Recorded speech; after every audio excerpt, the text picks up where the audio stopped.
Hello, everybody, and by everybody I mean probably just Handscape.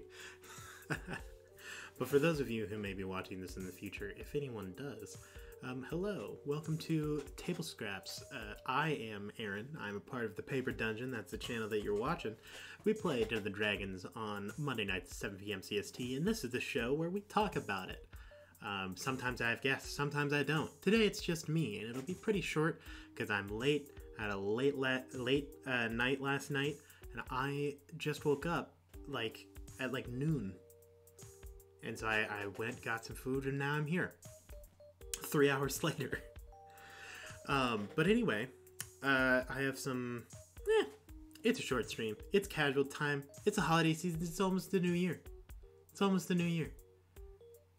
I'll save the boring plugs for the end of the show.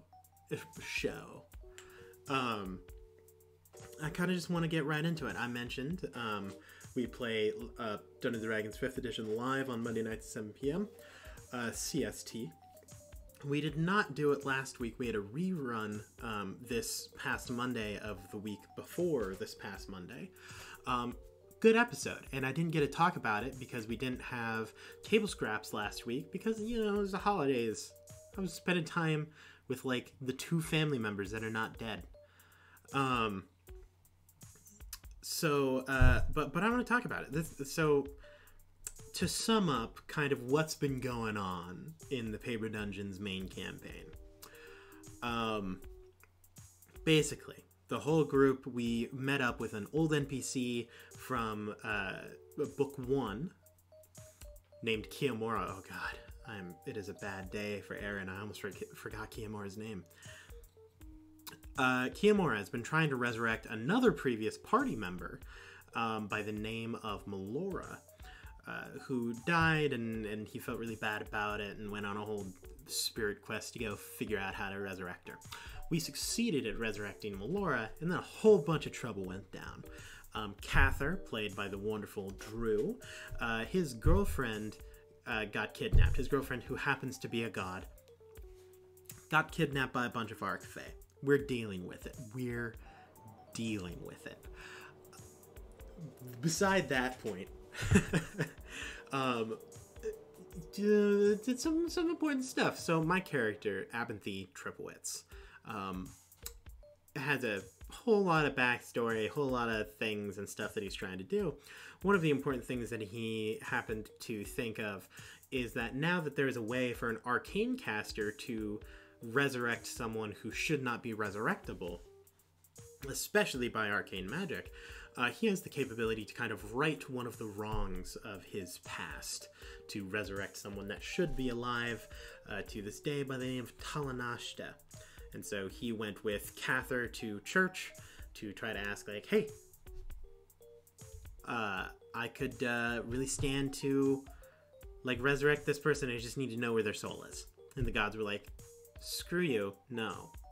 If you want to know that, you have to give up all communication, all knowledge of the fact that you know this person, of the one person that you love as much as Talanashta. And Abinthy was like, screw you, no. Which led to a whole bunch of conflict. And that leads to this episode where a whole bunch of conflict happens. Abinthy is upset. Cather is upset. Edward is upsetting. But Renaya's back, so hey, that's probably a net positive, right? I would say that that's a net positive. Renaya, played by the wonderful Lydia Corinne, who is, don't worry, she'll be in the plugs because she makes all of our overlays and stuff, and you can buy merch from her. It's a pretty cool thing that you can do. Basically, Renaya, played by Lydia had to step away for a couple of episodes, but she was back for the last live episode of the year, and we were super pumped to have her. And I'm not gonna lie, I think that this was my favorite episode when it comes to Renaya. Lydia did an incredible job this past episode. Wonderful roleplay, wonderful conversation. It felt very natural, it felt very good. She absolutely crushed it out of the park on this last episode. I'm trying to think of an episode that I enjoyed, like, watching Lydia play Renaya more than this past episode, and it doesn't come to mind. Like, she did an incredible job. I cannot explain enough how well Lydia did. But basically, how the events went, I can only speak from the perspective of Abinthy. This is why I like to have guests on, so I can get other people's perspectives. But since it's just me, I'm just gonna talk about the stuff that I know. So Abinthy's upset. And there is nothing I love more than being just the worst at any point in time. So Abinthy, he is real angry. And when I play Abinthy and he's angry, he kind of just lashes out wildly at whoever happens to be nearby. He is spiteful. He does things that just make people upset. I love playing an upset Abinthy because it's just fun for me. So Cather's there. I loved how Grant played Edward as well. He sees Abinthy and he's like, oh shoot, Abinthy's upset. Abinthy, did you hurt my buildings? Which Abinthy is justifiably a little upset about. The fact that he sees Abinthy as upset and the first thing he does is worry, oh god, did Abinthy blow something up? Well played by Grant. Drew's there, he's trying to calm Abinthy down as Cather, and it is just not working. It is not working, and we get back to the keep, and I talked to Drew about this afterwards, and he basically was like, playing with Abinthy at that point in time was absolute whiplash, because Drew's thought process, he's watching me play Abinthy, and he's like, all right, Abinthy is really upset, this is going to be a real pain to deal with, blah blah blah blah blah. And then we get back to Gambit's Keep and Renaya is there. Immediately you see Abinthy super concerned. He's like, oh my god, Renaya, are you back? Also, hello Nlif, welcome to a short stream. I'm just talking about what happened. Thank you for stopping by. We are always happy to have you, even if you can't stay. I appreciate your presence and your dedication. So part of the reason that Abinthy acted the way he did was because, one, Abinthy is not a good guy, but he's not a bad person. And so he sees Renaya, and a part of him is like, oh my god, Renaya's back. I hope that Renaya is okay. Because we don't know what happened to Renaya. She could have been anyway. Yo, Maz! We're all here. Straight up the trio, the squad. The other part of the reason that Abinthy acted the way that he did was because Aaron was like, this could be a really rough episode for Lydia to stop back in for, because and so I don't want it to be like everything that is a problem is Abinthy's, because like Renaya was just basically politely kidnapped again. I don't want to not make a deal out of that, because that feels like a disservice. That feels just kind of rude. It's like, hey, you've been gone for 4 episodes, you come back, and it's just Abinthy, and so that didn't feel like very nice.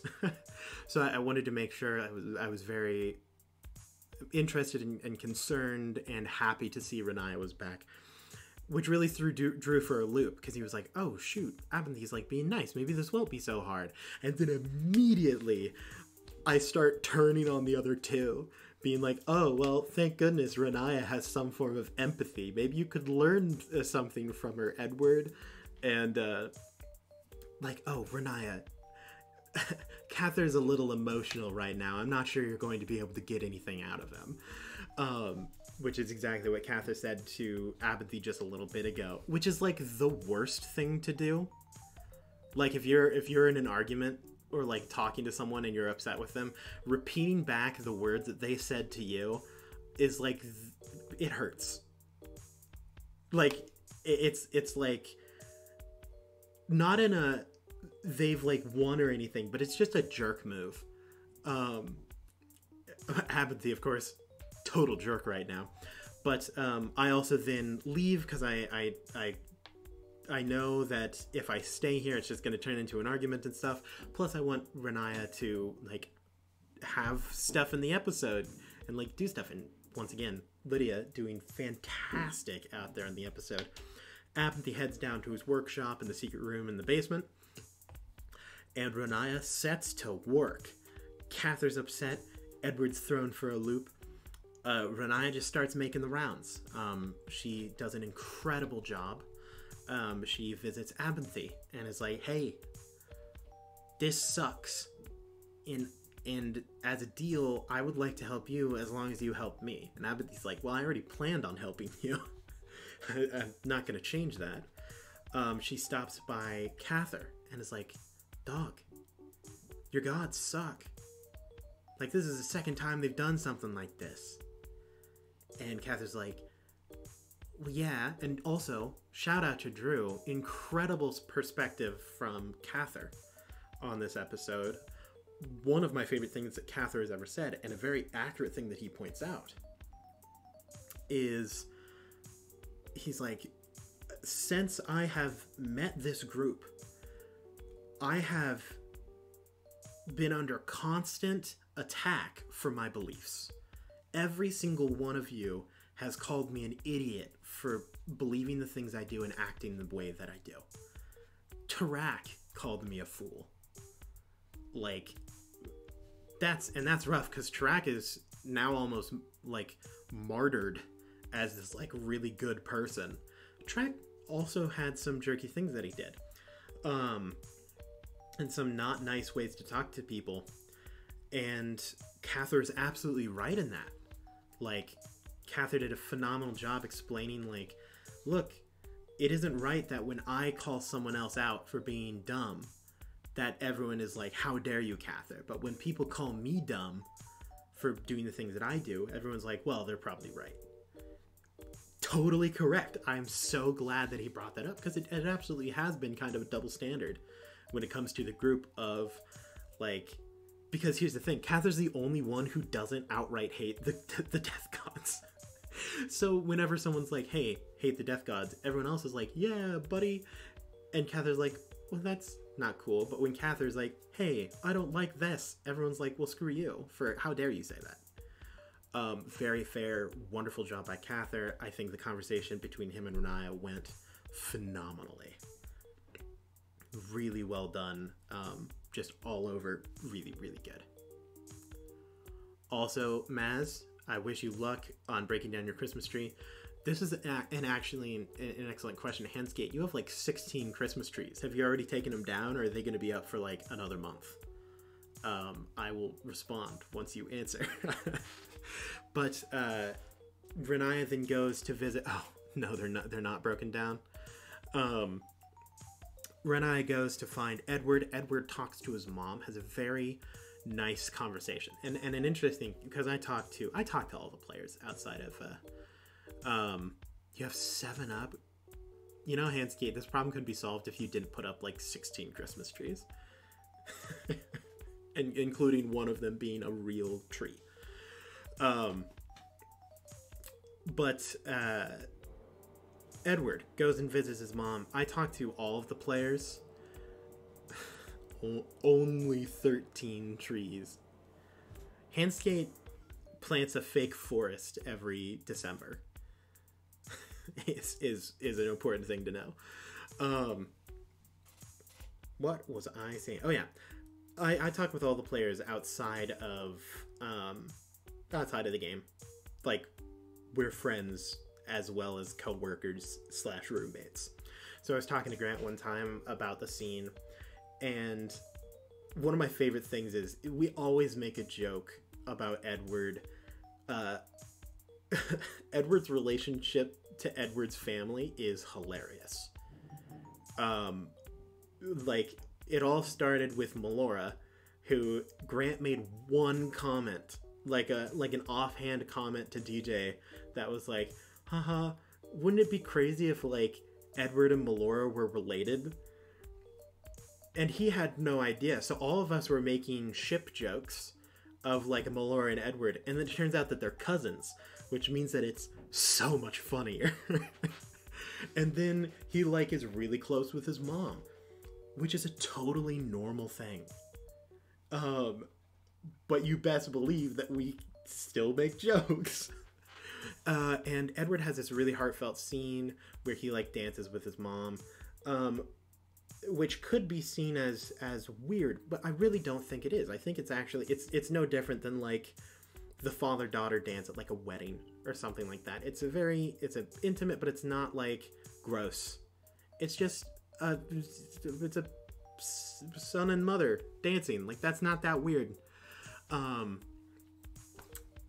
But I think the scene went very, very well. I think that Edward had a very good job.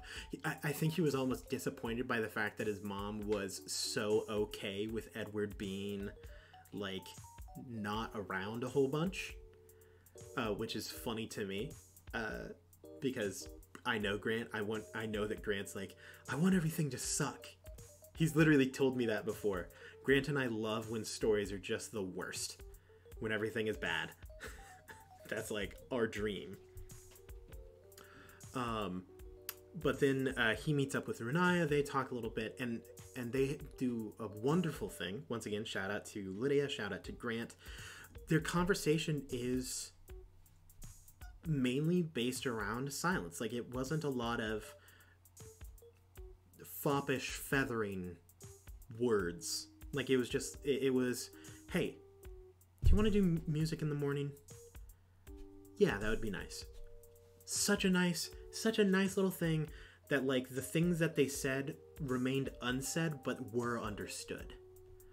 Thought, once again, fantastic role-playing from the group on this past episode. We go to break at this point, I'm pretty sure. We wake back up, and Abinthy. It is Abinthy's time to run the episode. Yeah, I stepped aside. I let other people have their fun. Now it's time to get scheming. So Abinthy starts experimenting with the mana pool, a project that he's been working on since they figured it out after they, I want to say, raided the Scholar's Guide, a massive library. That's a wrong term, but he did steal a book. So he's working on this mana pool that basically lets you do crazy magic stuff. It's not complete, and he's not quite sure how to use it, but this is his first kind of element of experimentation. So he experiments with the cantrip Control Flame to make 2 warm rings entirely made out of fire that will persist forever.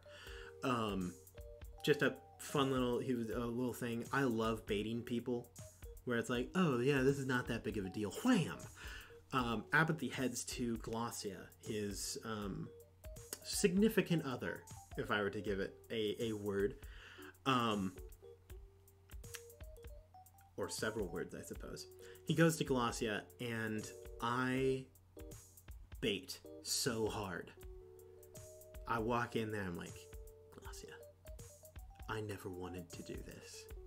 I never thought that this was even a possibility. I am so sorry. I need to talk to your dad. So excited. Because I'm like, I know that everyone's going to be like, there's no way that Abinthy is like, Glossia, I can't talk to you anymore. I need to get Talanashta back. But at the same time, what if? And then Abinthy drops another bomb. He's like, look, I don't care how you get your dad to talk to me. Tell him whatever you want. Tell him this. Tell him this. Tell him that I wish to ask for his blessing to take his daughter's hand in marriage. Bam! Popping out of nowhere. Proposal. This turns into a rom-com so fast. This is what the rings were for, everybody. So, Abinthy's getting married at some point in time. Neat. Talanashta's like, sure, I'll see what I can do. I'll see if I can get him to talk to you. I'm like, sick. I've got work to do. We are engaged. Figure out a wedding time after we resolve this. so that way I don't die, because I'm not breaking another promise. She's like, bet. We fade to black after a couple of sexual innuendos are made. Classic. Head back. Turns out Abinthy has left a letter for everyone on the kitchen table that's like, hey, head to the chapel. Because if there is any one thing that Abinthy and I have in common, it is a flair for the dramatic. Because I could have just done this. I could have been sitting on a bench in the garden. I could have been sitting at the kitchen table. I could have just hung. I could have been at the entrance hall. Who knows? I could have just been in my room. Could have invited him down there. I've been working on stuff like that. No. We go to the church. The church with illusion magic that makes the windows in stained glass appear to not only move but also match the religion and beliefs of whoever happens to be there, visible only by their own eyes, and Abinthy's glass windows are dark. Thematic. They all head in there, and Abinthy's like, first off, I want to apologize. Things that I said yesterday, not cool.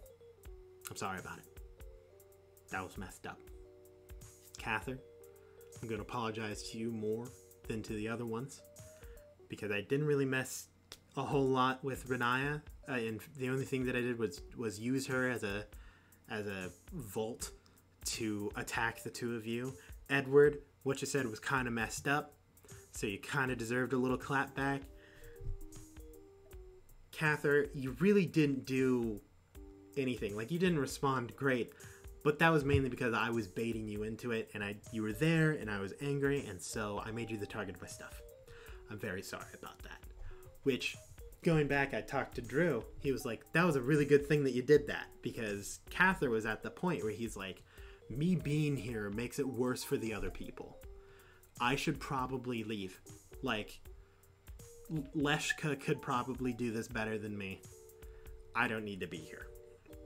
But your apology was very heartfelt. It was very kind. So Cather's like, you know what? We were both kind of idiots. I am sorry as well. Abinthy leads in. He's like, look, I should at least tell you why I'm upset. Like, what I'm trying to do here. And then, this is the thing. There are many things that I'm proud of that I've done in the Paper Dungeon. I think all of us have had specific instances where we've done something that we're very proud of. For me, it's a lot of like speeches. I love a good monologue, whether it be from a villain, from a hero, from a random pedestrian. Any good monologue is just, it's the creme de la creme. Out of my top 3 monologues from the Paper Dungeon that I've done, Track's war speech is definitely up there. There was another speech that Track gave. For the life of me, I can't remember what it is. I'd have to think about it more. I think that from my own perspective, the speech that Abinthy gave in this past episode was my personal favorite, because I had prepared the previous speeches and monologues that I had given. This one was completely off the top of my head. Like, I obviously had thought this through. Like, I'm gonna need to talk about Talanashta eventually, but there was no like pre-written stuff. There was no script. It was entirely just ad-libbed. So for me, this is probably my favorite monologue I've ever given, and it was a long monologue. And this isn't hyping me up. This is hyping up the rest of the people, because they had the option to like interrupt or add something with their own voice and bring their character into it, and they didn't, which is like, first of all, incredibly good stage awareness. Very well done. Like, and it's like, it is humble, and it is kind, and it is good awareness of their character's position and the story itself. Like, if you've played Dungeons and Dragons for as long as I have, you know how hard it is to get an uninterrupted monologue. Like, that is, especially as a DM, As a DM, you definitely know. Like, you get your big bad up there, and the heroes, they walk into the room, and you're like, "Ha ha, heroes, you have found me. Now I will explain my evil plan." And immediately one of them shoots you.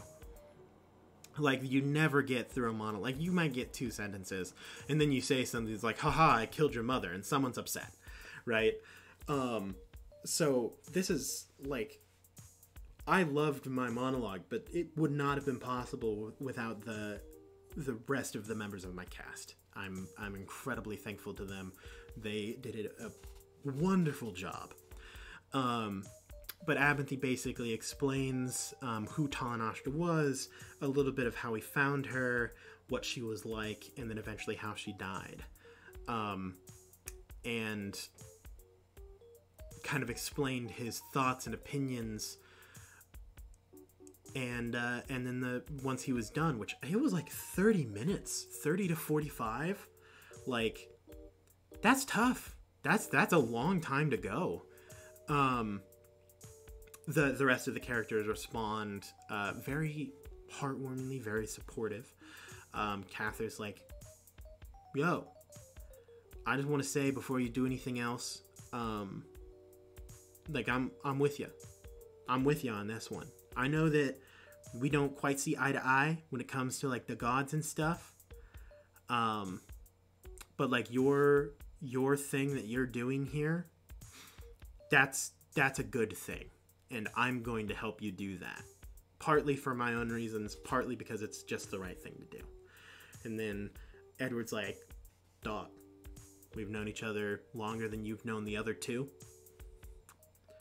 Like, I'm sorry that I didn't know this. I'm sorry that you've been going through this and I didn't know.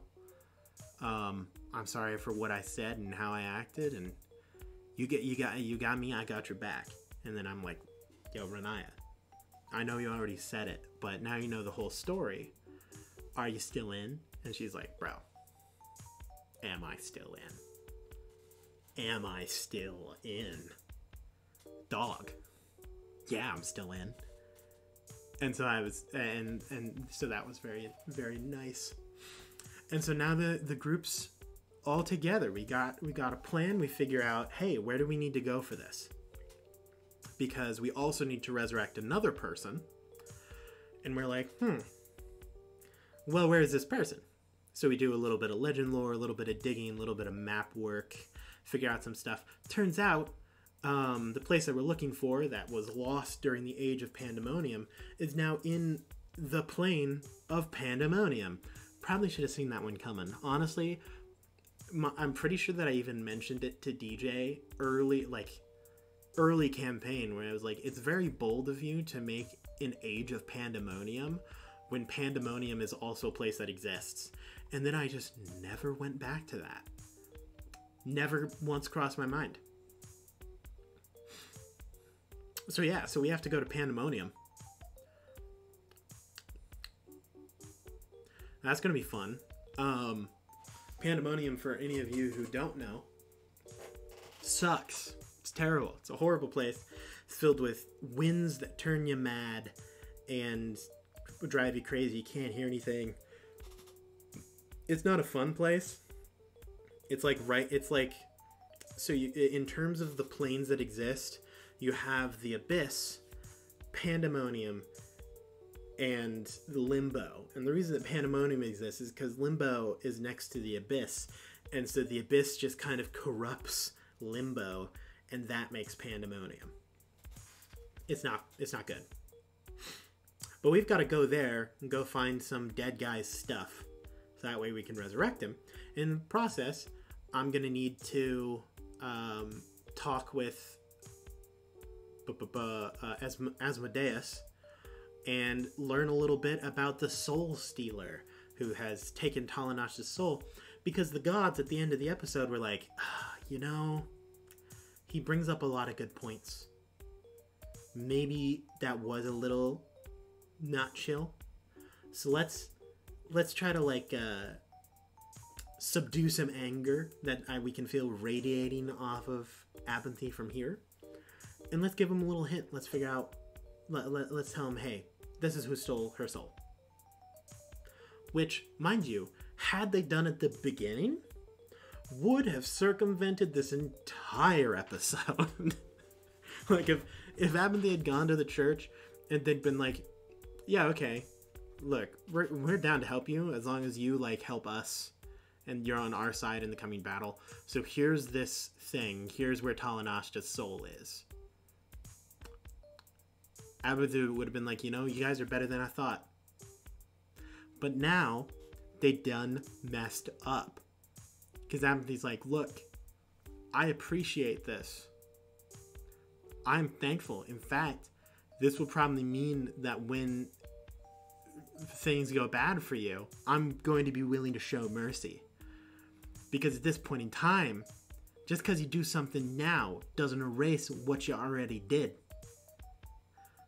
So inactions have consequences. When will you learn that your actions have consequences? And those consequences are going to show up. I'm sorry about it. But, like, someone's got to hold you accountable. You're a god. Who else is going to do it? Right? Someone's got to.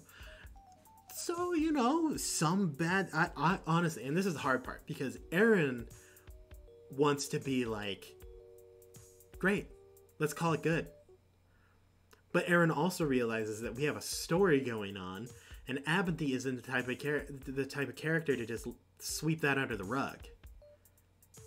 Abinthy holds grudges aggressively, including grudges against himself. Like, he doesn't let anyone slip through. And so he was messed up. He was like, hey, those gods, not cool, not chill in my book. And so consequences are gonna come. He's gonna do everything he can to, like, show them, hey, you don't just get to mess around with whoever you want to. Like, that's gonna come back and bite you. And so it hurts me because I don't want to, but Abinthy does, so I have to. But yeah, so I'm very excited for the coming episodes, and I hope that every single one of them are going to be as good as this past one. They aren't going to be, because every show has highs and lows. Everyone's playing capability and personal lives change drastically throughout the year, but what matters is that this was a good one. And so all I can do is hope that in the future we'll just have a bunch more good ones. And I'm excited to see where the story goes. I'm excited to see how the players grow as players and as characters. I'm excited to see what DJ does with the story and the enemies that he makes and stuff like that. Overall, I'm very excited for pretty much everything that's going on, Paper Dungeon wise. Trying to think if there's anything that I super need to go over schedule wise. So this past week we had a rerun of the episode. I've mentioned that. But then this next week, I'm gonna say tentatively, while checking my schedule, because you best believe I don't remember anything that's going on. I also don't even remember how to use the calendar. Alright. Okay, so that was a rerun. Next week. Oh, shoot. Yeah, that's next week. Next week is going to be a Christmas one-shot. Christmas. It has nothing to do with Christmas. Basically, so we pre-recorded an episode. I'm trying to remember. It was me, Drew, and Grant playing at the time, DJ DMing, based in Nico Muris, and for the entire 4 episodes, it's actually a little over a 4-hour episode, I terrorized DJ. That's the whole episode. Is Aaron plays a monk and is terrifying. The whole episode, it's just like, it isn't me beating, like, the monsters. It's me physically attacking DJ's soul. And just making him regret the decision to ever play Dungeons and Dragons with me. It's a pretty good episode, I'd say. So stop in for that. I'm trying to think real quick here. And then the week after that, we have a one-shot that I'm going to run live. We're back to live. Not entirely sure what that one-shot's going to be yet. I have a bunch of ideas. There's a very good chance that I might be playing a one-shot using one of the one-page RPGs. So keep an eye out for that. I'm very excited for it if that is what we do. If not, it'll be Dungeons & Dragons or some other RPG that we've probably played before.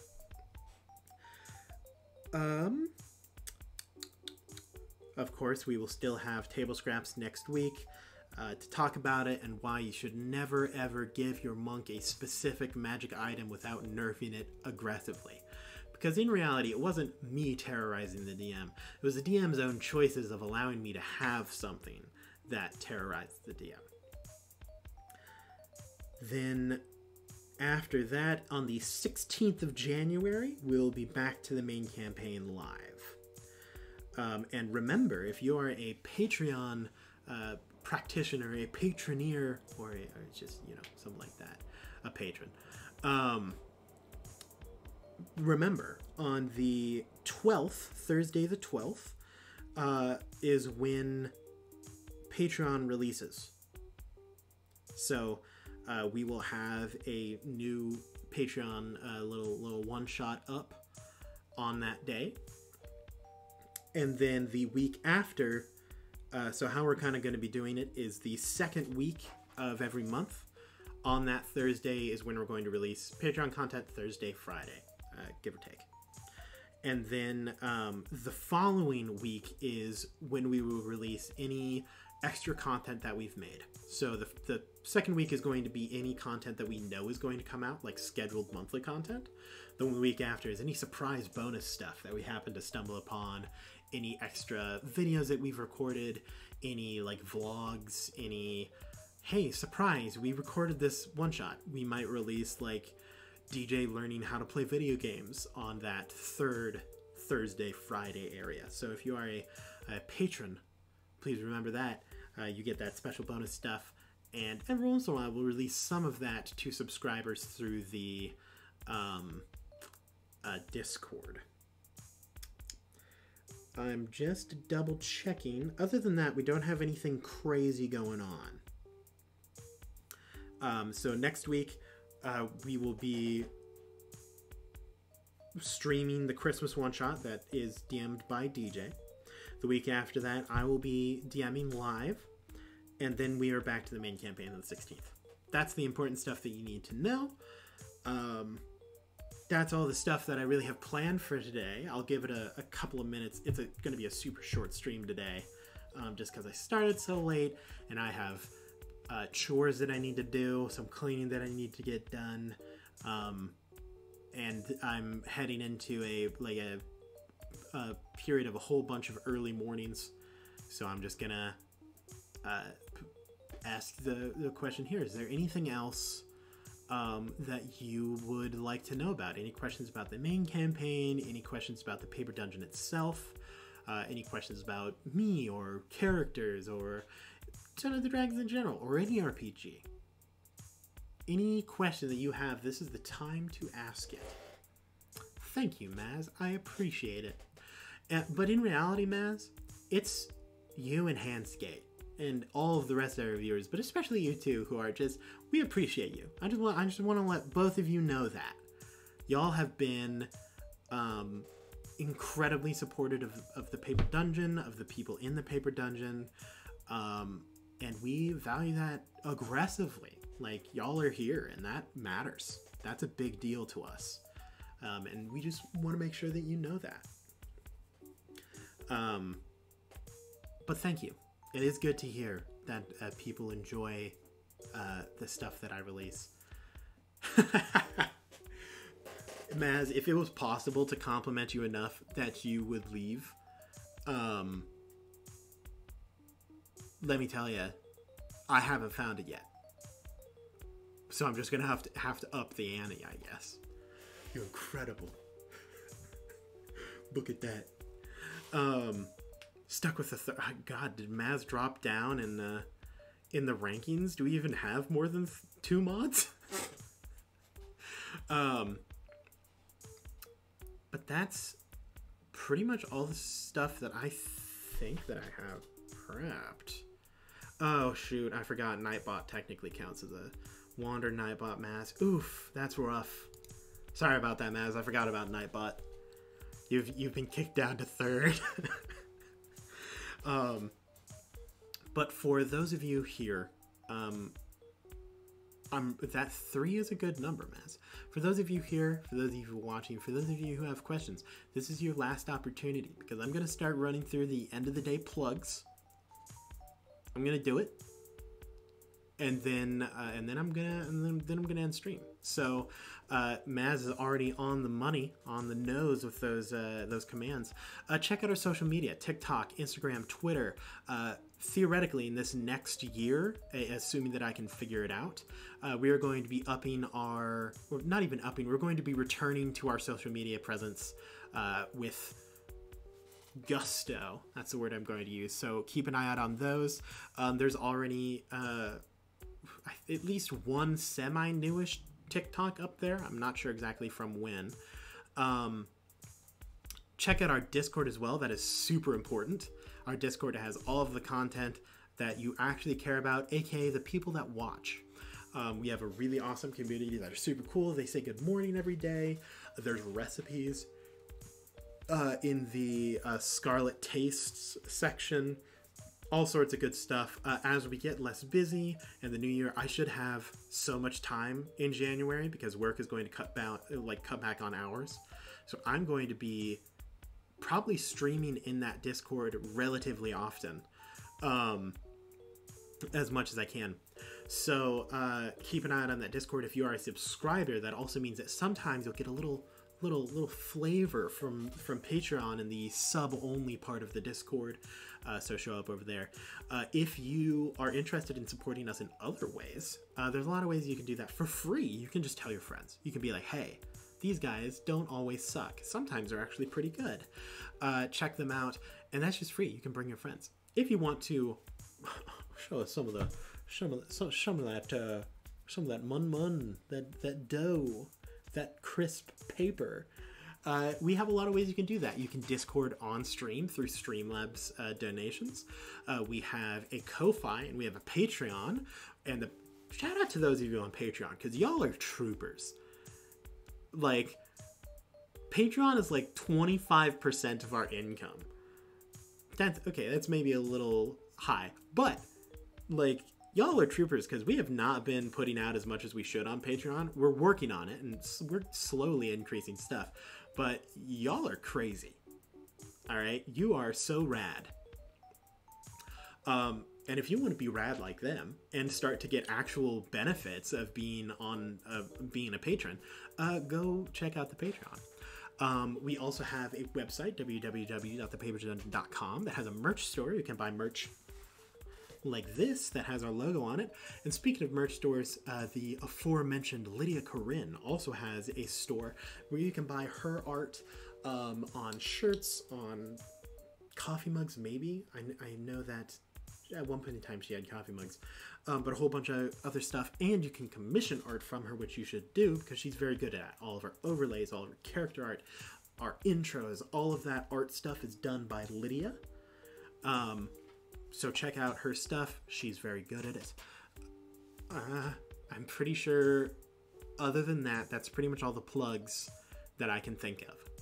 So the only thing that I have left to say to all of you after this incredibly short, not even an hour-long stream,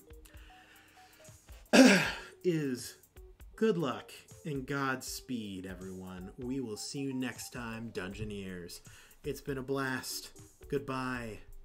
Be free. Goodbye.